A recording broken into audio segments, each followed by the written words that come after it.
Olá pessoal!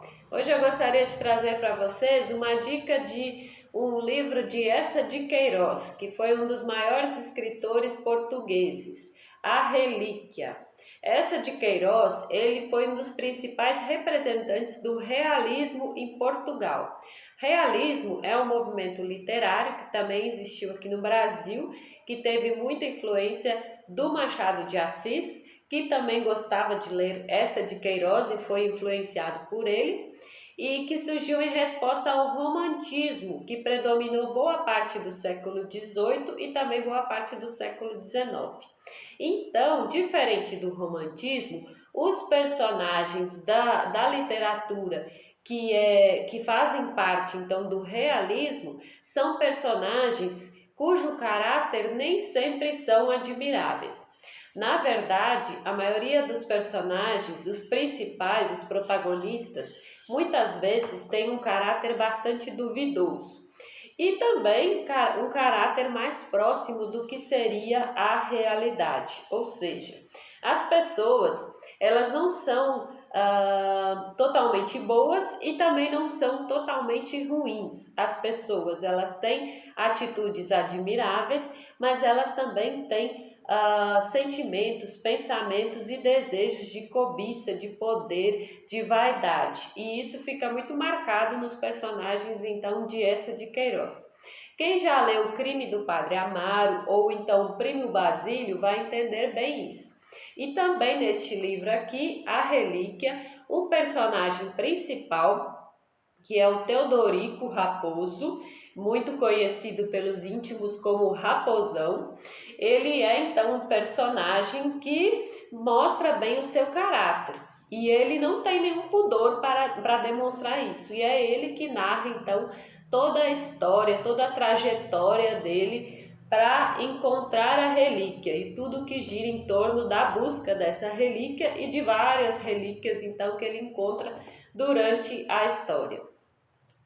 O Teodorico Raposo era um menino que se tornou órfão ainda criança e foi criado então por uma tia. Essa tia era extremamente católica e ela gostava de demonstrar muito isso.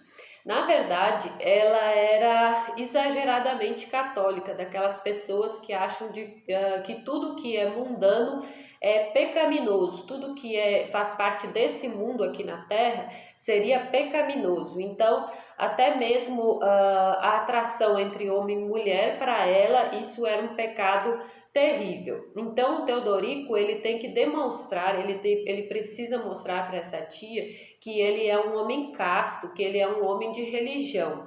E aí ele fica sustentando uma imagem de que ele é sim um homem piedoso, religioso, que vai à missa todos os dias e que não se envolve com mulher nenhuma. Então a tia sempre critica os homens que ficam correndo atrás de saias, no sentido de que homens que se envolvem com mulheres. Nem mesmo sobre casamento ela cogita, porque na ideia dela, as pessoas deveriam ser celibatárias, assim como são os padres. E aí ela ignora tudo o que ocorre de errado dentro da igreja. Para ela, a igreja católica é santa. E para quem já conhece Eça de Queiroz faz duras críticas à igreja através das suas histórias. Ele demonstra várias histórias, várias coisas erradas que aconteciam dentro do mundo da Igreja Católica. A gente pode ver isso em O Crime do Padre Amaro e outras obras dele também, e também muito nessa obra aqui ele vai mostrar então como a Igreja Católica também se envolvia em vários erros e também em várias coisas que seriam mundanas.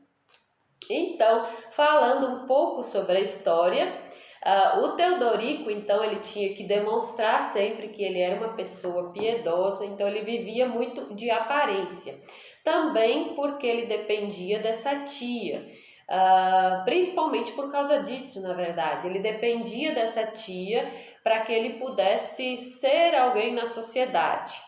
Então ele pôde estudar, ele pôde frequentar os melhores espaços culturais da sociedade. Ele teve oportunidades porque essa tia então cuidou dele e proporcionou educação para ele, mas ele era totalmente dependente dela e ele esperava então herdar os bens dela. Mas ele só herdaria esses bens se ele demonstrasse então que ele era essa pessoa correta. E ao mesmo, porque na verdade assim, a tia daria a herança para ele ou para a igreja.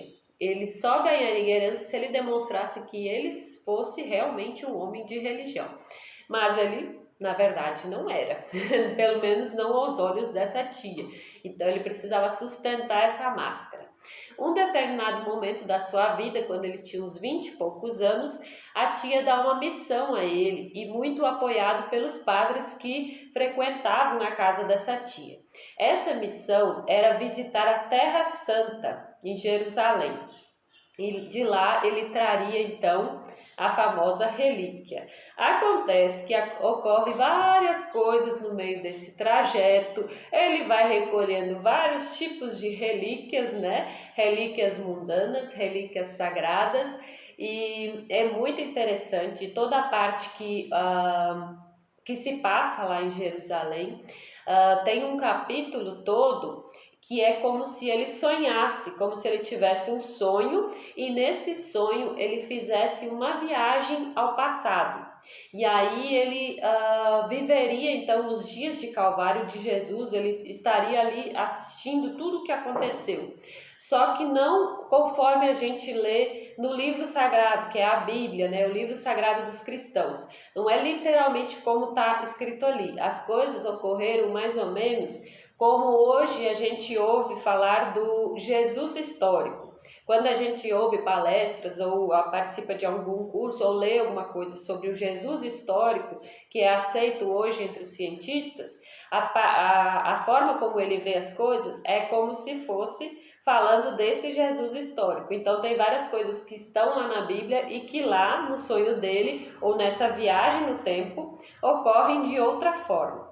E ele faz toda essa viagem, esse sonho, e também toda a viagem que ele faz a Jerusalém, ele faz acompanhado de um arqueólogo alemão que estuda então o mundo antigo. E depois ele volta ao presente de novo, ele acorda, então a gente não sabe se é realmente um sonho ou se é uma viagem no tempo que ele faz. Mas essa viagem no tempo, esse sonho, transforma muita coisa na visão dele, ele amadurece muito com isso. E aí ele vê assim que aquela cidade sagrada para os cristãos, na verdade hoje ela é um mercado de relíquias.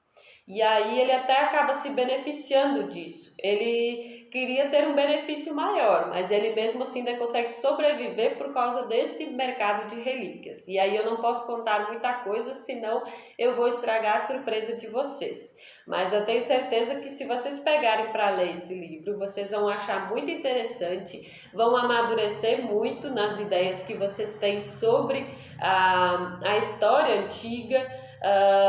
Vão entender muitas coisas assim, que às vezes ficam no mistério, assim, entre quando a gente tenta confrontar dados históricos com o que realmente está escrito nos evangelhos, né? Várias ideias religiosas, nesse livro a gente começa a entender algumas coisas. É como se esse autor desse algumas pistas sobre isso. E aí ele também tem uma boa dose de humor também dentro desses detalhes. E aí a história é toda muito interessante, eu recomendo essa leitura. Talvez a linguagem não seja tão acessível, tão fácil, mas também é uma forma de vocês amadurecerem até mesmo enquanto leitores. Quem já leu o Primo Basílio, quem já leu o Crime do Padre Amaro, acredito que não vai ter nenhuma dificuldade de acompanhar a leitura desse livro. Então, fica aí a dica de Essa de Queiroz, a relíquia, boa leitura para vocês. Se vocês gostaram desse vídeo, curtam e compartilhem se vocês quiserem. Até a próxima!